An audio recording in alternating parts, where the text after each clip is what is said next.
Dans ce chapitre, nous allons aborder la prise de décision. Tout au long du contrôle de gestion, il faut faire des choix.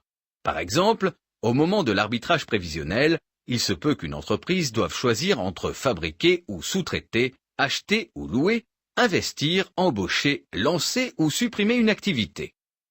Nous allons voir dans les écrans suivants comment et pourquoi utiliser l'analyse des coûts dans le processus de décision. À partir de différentes situations de gestion, nous verrons quelle méthode des coûts il faudra employer pour résoudre le problème. La méthode des coûts variables, la méthode des coûts spécifiques ou la méthode des coûts complets. Afin de prendre une bonne décision, il faut avant toute chose trouver le coût pertinent. On dit d'un coût qu'il est pertinent lorsqu'il est adapté au problème de gestion posé.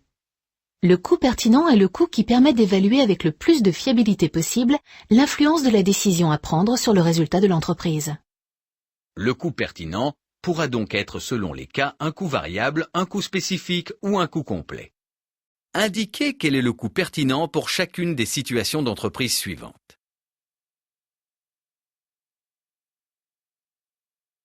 Pour compta.com, le coût pertinent est le coût spécifique du service matériel.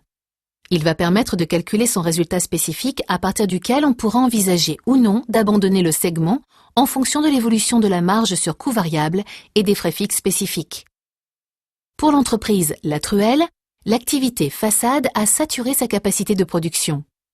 L'augmentation de cette activité n'engendre qu'une hausse des coûts variables car les coûts fixes spécifiques sont absorbés par l'activité normale. Le coût pertinent est donc le coût variable.